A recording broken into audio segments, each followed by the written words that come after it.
بسم الله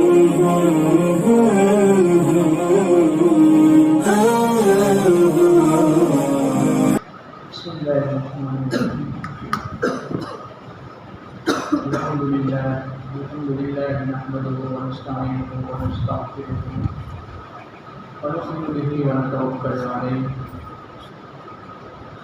ونعوذ بالله من شرور انفسنا ومن سيئات اعمالنا ونعوذ بالله من شرور انفسنا ومن سيئات اعمالنا ونعوذ بالله من شرور انفسنا ومن سيئات اعمالنا من يهده الله فلا مضل له ومن يضلل فلا هادي له ونشهد ان لا اله الا الله وحده لا شريك له ونشهد ان سيدنا مولانا محمدا عبده ورسوله صلى الله عليه وعلى اله واصحابه واتباعه اما بعد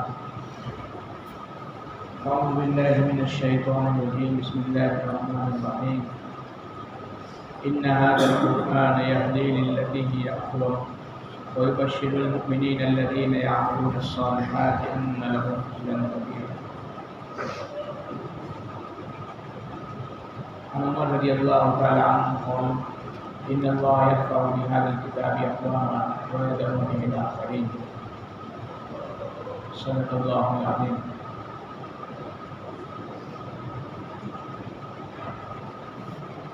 میرے محترم دوست بزرگوں، اللہ جل جلالہ و منوالہ نے انسانیت کی ہدایت کے لیے انبیاء علیہ السلام کا سلسلہ جاری فرمایا اور ہر نبی کو معجزے کے طور پر بہت سے دلائل دیے تاکہ اس امت میں نبی پیدا ہوئے ہیں وہ اپنی دلیل پیش کر سکے، ثبوت پیش کر سکے کہ میں اللہ کا نبی ہوں، اور ساتھ میں اللہ رب العزت نے کتابیں بھی عطا فرمائی. کتاب اللہ رجال اللہ، اللہ کی کتابیں اللہ نے دی اور اس کتاب کو سمجھانے کے لیے رجال بھی بھیجے، یعنی انسان بھیجے، انبیاء علیہ السلام کو اللہ نے بھیجا. اور جس زمانے میں جس چیز کی ضرورت تھی اللہ نے اسی اعتبار سے معجزات دیے. حضرت موسیٰ علیہ السلام کے زمانے میں جادوگری کا زور تھا، تو جادوگری اور جادوگر گھر گھر موجود تھی. تو اللہ رب العزت نے حضرت موسیٰ علیہ السلام کو ایسے معجزات دیے جو اس طرح کے ہوتے تھے. مثال کے طور پر لاٹھی زمین میں پھینکے سانپ بن گئے اور پھر اس کو ہاتھ میں لیا تو لاٹھی بن گئی. اپنے بغل کے اندر موسیٰ علیہ السلام ہاتھ ڈالتے تو ہاتھ چمکدار ہو جاتا جیسے سورج چمکتا ہے. اور پھر اللہ رب العزت نے موسیٰ علیہ السلام کو توریت بھی دی اور اس توریت کو سمجھانے کے لیے اللہ نے نبی بھیجے. حضرت عیسیٰ علیہ السلام کے زمانے کے اندر حکمت اور ڈاکٹری کا بڑا زور تھا، تو اللہ رب العزت نے حضرت عیسیٰ علیہ السلام کو ایسے معجزات دیے کہ مادر ذات اندھوں کو بینا کر دیتے ہیں. یعنی ماں کے پیٹ سے جو نابینا پیدا ہوا ہے وہ کیا ہے، اس کو اللہ کے حکم سے دیکھنے والے کر دیتے ہیں. اور ساتھ میں اللہ رب العزت نے حضرت عیسیٰ علیہ السلام کو انجیل دی، کتاب دی اور سمجھانے کے نبی بھیجے. ہم سب کے آقا تاجدار مدینہ جناب نبی کریم صلی اللہ علیہ وسلم کے زمانے میں عرب کے یہاں شعر شاعری کا بڑا زور تھا. چھوٹا چھوٹا بچہ بھی کیا ہے معمولی سے اشعار کہہ دیا کرتا ہے. تو اللہ رب العزت نے ان کے مقابلے کے لیے، سمجھانے کے لیے، اللہ کی پہچان کرانے کے لیے اللہ رب العزت نے قرآن پاک کو نازل فرمایا.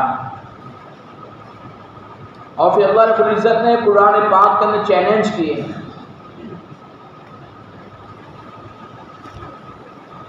کل اجتماع الانس والجن على ان ياتوا بمثل هذا القرآن لا ياتون بمثله ولو كان بعضهم لبعض ظهيرا.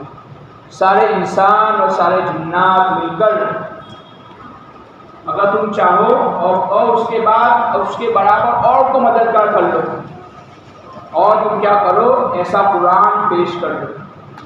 تمہارا کہنا ہے کہ انسان کا کلام ہے، تم کہتے ہو مجنون نے بنایا ہے۔ اللہ نبی علیہ السلام شاعر کہا جاتا، مجنون کہا جاتا، تو تم کیا کرو، ہمارا چیلنج قبول کر لو، قبول کر کے ایسی کتاب پیش کر دو۔ نہیں پیش کر سکتے۔ پھر اللہ رب العزت نے دوسری آیت نازل فرمائی، فَأْتُوا بِعَشْرِ سُوَرٍ مِثْلِهِ وَادْعُوا مَنِ اسْتَطَعْتُم مِّن دُونِ اللَّهِ۔ قرآن کو تم پیش نہیں کر سکو گے، قیامت تک نہیں پیش کر سکو گے، 10 صورتیں پیش کر دو، 10 صورتیں پیش۔ تمہیں اپنے کلام پر، اپنے آپ کو عربی کہتے ہو، اوروں کو عجمی کہتے ہو، دوسرے گنگے تم کہتے ہو، اپنی زبان پر تمہیں فخر ہے، تم نے پورا قرآن کو نہیں پیش کر سکے، 10 آیت 10 صورتیں پیش کر سکو، کہ اللہ کہے تم نہیں پیش کر سکتے۔ فَأْتُوا بِسُورَةٍ مِّن مِثْلِهِ۔ پھر اللہ اور نیچے آتے ہیں، پورا قرآن آپ نہیں پیش کر سکے، 10 صورتیں پیش نہیں کر سکے، ایک صورت پیش کر دو۔ سورہ اخلاص کی چھوٹی صورت پیش کر دو، والعصر کی چھوٹی صورت پیش کر دو، لیکن نہیں پیش کر سکے۔ اور قیامت تک قرآن کا ایک چیلنج باقی رہے گا، کوئی بھی انسان کا اس چیلنج کو پورا نہیں کر سکتا۔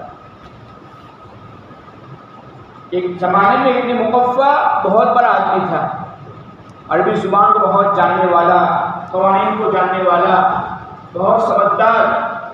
لوگ اس کے پاس گئے کہ قرآن کا چیلنج ہے، ہمیں اس کو پورا کرنا چاہیے، تم کر سکتے ہو، ہم تم کو تمہاری محنت کا سب کچھ ہم دینے میں تیار ہیں۔ اس کو ایک کمرے میں بٹھایا گیا،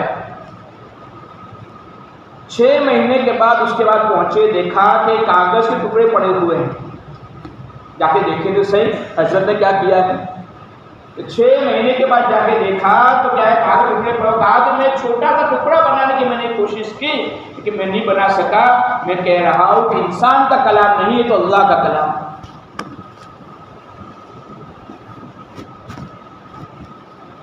کلام الملوک کی ملوک الکلام، بادشاہوں کا کلام کلاموں کا بادشاہ ہوتا ہے۔ قرآن پاک یہ اللہ رب العزت کا کلام ہے، اللہ کی ذات سے نکلا ہوا کلام ہے، اور اللہ نے اس کو بڑی عظمتوں سے اس کے اندر بڑی عظمت اللہ نے رکھی ہے، بڑے احترام اللہ نے رکھے ہیں۔ قرآن پاک کے اندر اللہ رب العزت نے اس قرآن کی بڑی فضیلتیں بیان فرمائی ہیں۔ حدیث پاک کے اندر اللہ نبی علیہ السلام نے اس کے پڑھنے پر، اس کی تلاوت کرنے پر بڑی فضیلتیں بیان فرمائی ہیں۔ اللہ رب العزت نے ہم سب کو کلام عطا فرمایا ہے، وہ عظمت والا کلام، وہ برکت والا کلام، جس کے پڑھنے پر برکتیں نازل ہوتی ہیں، جس کو زندگی میں لانے سے رحمتیں آتی ہیں، جس کو اپنی زندگی میں اتارنے پر اللہ کی مدد آیا کرتی ہے، وہ اللہ کا کلام اللہ نے ہم سب کو عطا فرمایا ہے۔ اس کے حقوق کے ادائیگی پر اللہ رب العزت کیا سفارش کرے گا، اللہ سے لڑائی کرے گا، اس نے میری تلاوت کی ہے، اس نے مجھے پڑھا ہے، دین میں پڑھا ہے، رات میں پڑھا ہے، سفر میں پڑھا ہے، حضر میں پڑھا ہے، یا اللہ تو اس کی مغفرت کر، اس کی سفارش کرے گا، قبر میں نور کا ذریعہ بنے گا، نامہ اعمال میں وزن کے ترازو کو جھکانے کے لیے، وزنی بننے کے اعتبار سے یہی کلام اللہ دوست بزرگوں وزن کا ذریعہ بنے گا، مغفرت کا ذریعہ بنے گا۔ اس لیے فرمایا گیا کہ اس اللہ کے کلام کے پڑھنے کا اہتمام کیا جائے، اس کو اپنے سینے سے لگایا جائے، اس کو اپنے سر پر رکھا جائے، اس کا ادب احترام کیا جائے۔ اس کا ادب کرنا بہت زیادہ ضروری ہے۔ ہاں، دوسری کتابوں کی طرح اس کو نہ پکڑا جائے، اس کو سینے سے لگایا جائے، اور کتابوں کو اس کے اوپر نہ رکھا جائے، قرآن پاک کو سب سے اوپر رکھا جائے، اس کے بعد حدیثوں کی کتاب ہے، اور اس کے بعد کیا ہے، مسئلے مسائل فقہ کی کتابیں ہیں، اور اس کے بعد اور کتابیں ہیں، سب سے اوپر قرآن پاک کو رکھا جائے۔ جس کتاب کے اندر قرآن کی صورتیں بھی ہوتی ہیں اور دعائیں بھی ہوتی ہیں، اس کو بھی کیا ہے، قرآن پاک کے اوپر نہ رکھا جائے، اس کا ادب احترام کیا جائے، اس کو تکیہ نہ بنایا جائے۔ سلطان محمود غزنوی رحمۃ اللہ علیہ بہت بڑے اللہ والے، بہت بڑے سلطان، اور بہت نیک صالح ایک ہی سب میں کھڑے ہو گئے، محمود و عیاض، نہ بندہ رہا نہ بندہ نواز، ان کے بارے میں کہا گیا ہے تو سب میں کھڑے ہو جاتے، پہچانے نہیں جاتے سلطان کھڑے ہیں۔ نماز وہی چیز ہے، ایک ہی سب میں کھڑے ہو گئے محمود و عیاض، نہ بندہ رہا نہ بندہ نواز، ان کے بارے میں جب ان کا انتقال ہوا کسی نے خواب دیکھا تو پوچھا آپ کی مغفرت کا ذریعہ کیا بنا؟ آپ کو اللہ نے معاف کس اعتبار سے کیا؟ آپ کی تو عمل بہت زیادہ ہے، کون سا عمل مغفرت کا ذریعہ بنا؟ دوست بزرگوں، قرآن پاک یہ اللہ کا کلام ہے، اللہ رب العزت چاہتے ہیں میرا بندہ اس کا احترام کرے، اس کا ادب کرے، اس کو سینے سے لگاوے۔ سلطان محمود نے فرمایا میں ایک دن کسی کا مہمان بنا، کمرے میں جا کر دیکھا تو وہاں قرآن شریف رکھا ہوا ہے، میں دل میں گوارا نہ کیا جس کمرے میں قرآن پاک رکھا ہو میں آرام کروں۔ پھر دل نے کہا کہ مہمان کیا ہے، میزبان کو بلا کہہ دیا جاوے کہ یہاں سے قرآن پاک کو ہٹا دیا جاوے، لیکن میرے دل نے وہ بھی گوارا نہ کیا کہ میری وجہ سے قرآن ہٹا دیا جاوے۔ میں پوری رات قرآن کے ادب میں اور احترام میں جاگتا رہا، سویا نہیں۔ اللہ رب العزت کو میرا یہ عمل پسند آیا اور میری نجات کا ذریعہ بن گیا، میری مغفرت کا ذریعہ بن گیا۔ قرآن پاک وہ چیز ہے جو سفارش کراتا ہے، قرآن پاک وہ چیز جو مغفرت کرائے گا، اور قرآن پاک وہ ہے جو اپنا حق مانگے گا۔ وقال الرسول ان قوم اتخذوا هذا القرآن مهجورا، رسول شکایت کریں گے، اللہ کے نبی علیہ السلام شکایت کریں گے، ان هذا القرآن، وقال الرسول ان هذا القرآن، کہ وہ میری قوم نے ربی حاضر میری قوم نے کیا ہے اس قرآن کو چھوڑ دیا تھا۔ ایفانائی درس کرائی جائے گی نبی کی طرف سے اللہ کے دربار میں، کس چیز کے بارے میں؟ قرآن پاک کی تلاوت کے چھوڑنے پر، قرآن پاک کے نہ سمجھنے پر، قرآن پاک کے عمل نہ کرنے پر، قرآن والی زندگی نہ گزارنے پر اللہ کے نبی علیہ السلام اللہ کے دربار میں شکایت کریں گے کہ میری قوم نے قرآن کو چھوڑ دیا تھا۔ قرآن چھوڑنے کی چیز نہیں ہے۔ ہمارے استاد فرماتے تھے اگر تم نے قرآن کو پکڑ لیا قرآن تمہیں کبھی نہیں چھوڑے گا۔ ہمارے استاد احمد ٹنکائی صاحب فرماتے ہیں کہ قرآن کو اگر تم نے پکڑ لیا قیامت تک تمہاری موت تک قرآن تمہیں نہیں چھوڑے گا، یعنی تمہیں قرآن کی تلاوت مزہ آنے لگے گا، تم قرآن کو نہیں چھوڑو گے، قرآن کو پڑھنے میں مزہ آئے گا۔ جیسے صحابہ کی زندگی کے اندر تھا، اللہ علیہ کی زندگی کے اندر تھا۔ ایک بزرگ اپنے بیٹے سے فرماتے بیٹے اس کمرے کے اندر گناہ مت کرنا، اس لیے کہ میں نے اس کے اندر 12,000 قرآن ختم کیے۔ 30 سال کا معمول تھا، روزانہ ایک قرآن ختم کیا کرتے تھے۔ یہ مزہ کہاں سے آیا؟ ہمارے لیے آدھا پارا پڑھنا، پاؤ پارا پڑھنا، 2 صفحے پڑھنا اوقات کا ذریعہ بن جاتا ہے۔ وہ سمجھتے ہیں اور یہاں لذت آ رہی ہے۔ صحابہ کی زندگی کے اندر چیز تھی، قرآن پاک کی تلاوت ہو رہی ہے، نماز کے اندر سورہ کہف کی تلاوت ہو رہی ہے، یہاں تیر پر تیر لگ رہے ہیں، خون آ رہا ہے، تکلیف برداشت ہو رہی ہے، لیکن نماز کو نہیں چھوڑ رہے، کہہ رہے ہیں کہ قرآن میں مزہ آ گیا اور قرآن کی برکت سے ہم جنت کے محلوں میں چل رہے تھے۔ اگر ذمہ داری کے پورے کرنے کا ڈر نہ ہوتا میں اسی حال میں شہید ہو جاتا، لیکن نماز کو نہ توڑتا، قرآن پاک کی تلاوت کو نہ چھوڑتا۔ ایک صحابی نوجوان ہے، پہلی شادی ہوئی، کمرے میں گئے ہیں، بیوی سے کہا میں 2 رکعت نماز پڑھ لوں، اجازت ہو تو۔ اب 2 رکعت جو نماز پڑھی ہے، قرآن پاک کی جو تلاوت شروع کی ہے، اس میں جو مزہ آیا ہے، جنت کے باغات میں گھوم رہے ہیں، کئی جنت کے تذکرے، کئی جہنم کے تذکرے، جنت کے تذکرے میں کیا ہے خوش ہو رہے ہیں، جہنم کے تذکرے پر کیا رو رہے ہیں۔ وَامْتَازُوا الْيَوْمَ أَيُّهَا الْمُجْرِمُونَ وَامْتَازُوا الْيَوْمَ أَيُّهَا الْمُجْرِمُونَ۔ قیامت کے دن اللہ اعلان فرمائیں گے مجرمین اور نیک لوگ الگ ہو جاؤ، اچھے برے الگ ہو جاؤ، نمازی بے نمازی الگ ہو جاؤ۔ اس وقت میرا کیا ہوگا؟ اس آیت کو پڑھتے پڑھتے پوری رات گزار دی۔ 2 رکعت نماز پوری ہوئی ہے اور سلام پھیرا ہے، صبح کی اذان ہوئی۔ تو دوست بزرگوں جنہوں نے قرآن کو پکڑا ہے اور قرآن کی تلاوت کی ہے، اس کا ادب احترام کیا ہے، اللہ رب العزت نے ان کو کیا ہے قرآن پاک کی تلاوت کا شوق اور جذبہ عطا فرمایا ہے، لذت عطا فرمائی ہے، قرآن پاک کی شیرینی عطا فرمائی ہے کہ قرآن پاک کے پڑھنے میں اور تلاوت مزہ آ رہا ہے۔ اگر دوستو ایک چیز نہیں ہو رہی ہے، اس نے فرمایا فتنوں کے زمانے میں فتنوں سے بچنے کے لیے فرمایا اللہ نے ارشاد فرمایا کتاب اللہ ہے۔ فتنوں کا زمانہ چل رہا ہے، دن بدن نئے فتنے دنیا کے اندر رونما ہو رہے ہیں۔ ہماری زبان شکایت سے کیا لبریز ہے، فلاں حالات فلاں حالات فلاں حالات، لیکن اللہ رب العزت فتنوں سے حفاظت کا ذریعہ جو بناتے ہیں وہ قرآن پاک ہے، اللہ کے کلام کی تلاوت ہے، اللہ کے کلام کی عظمت ہے۔ فلسطین میں جو ہمارے بھائی لڑ رہے ہیں، 2 مہینے کے بعد 1 سال پورا ہوگا، کون سی چیز لڑا رہی ہے ان کو؟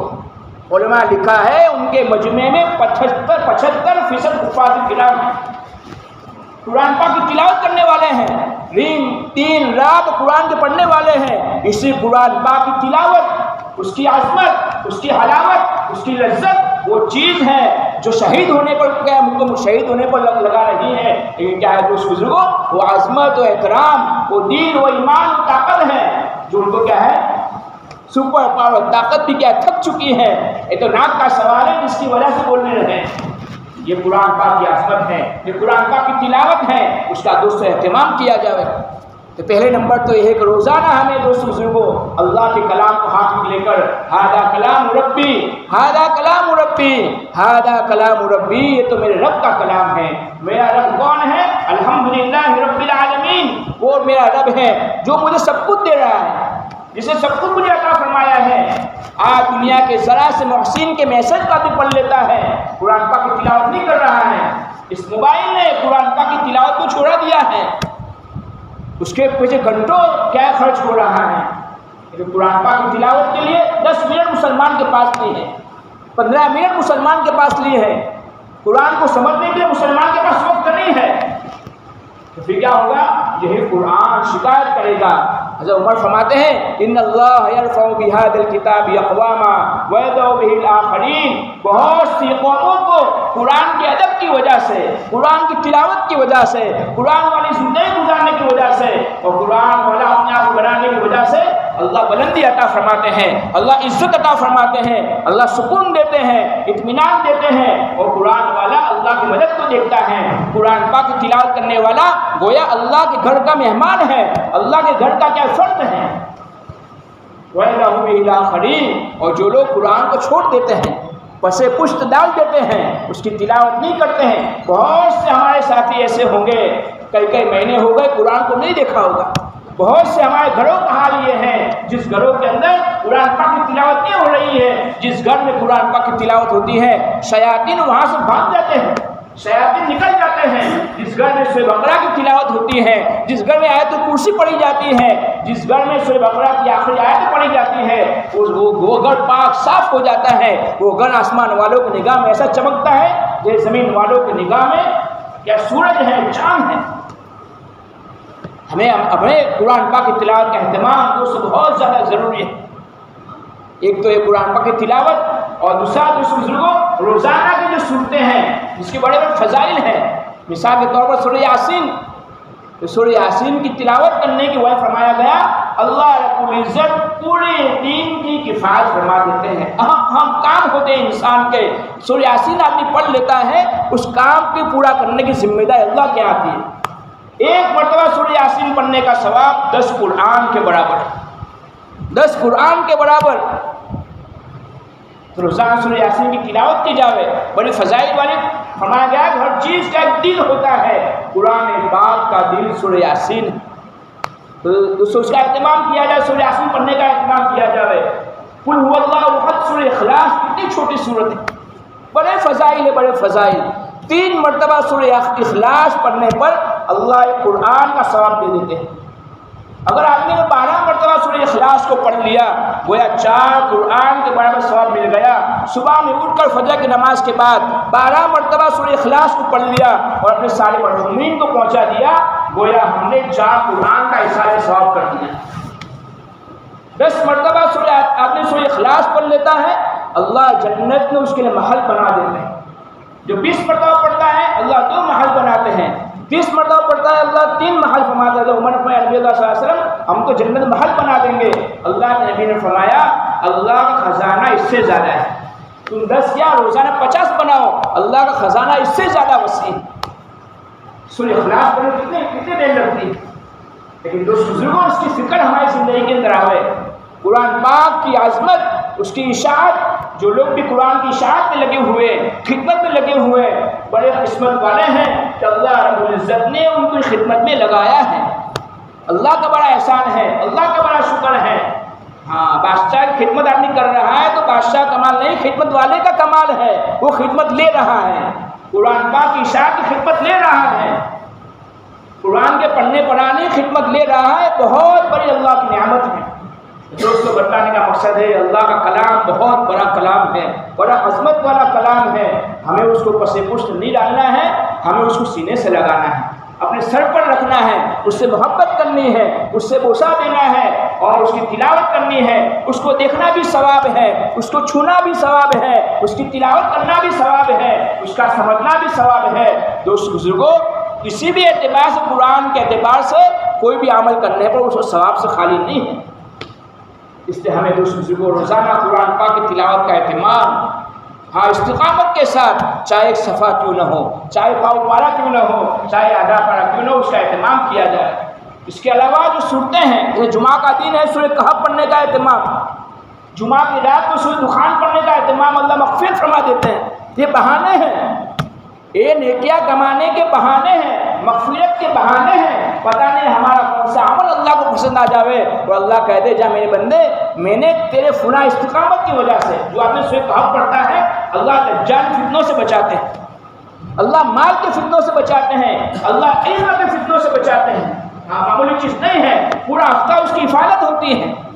تو اللہ نے دوست بزرگوں یہ اعمال دیے ہیں، یہ صورتیں دی ہیں، یہ قرآن پاک اللہ نے ہمیں دیا ہے، اس لیے دیا ہے ہم اس کے ذریعے سے کامیابی تک پہنچ جاوے، ہم اس کے ذریعے سے اللہ کی رضا تک پہنچ جاوے، ہم اس کے ذریعے سے قبر کے اندر سکون کا ذریعہ بن جاوے۔ سورہ تبارک الذی الف لام سجدہ پڑھنے سے فرمایا گیا، ہاں یہ صورتیں ایسے اللہ سے لڑے گی، یا اللہ اس کی مغفرت کر، یا پھر تو اپنے کلام سے مجھے نکال دے، اتنا آسان ہے۔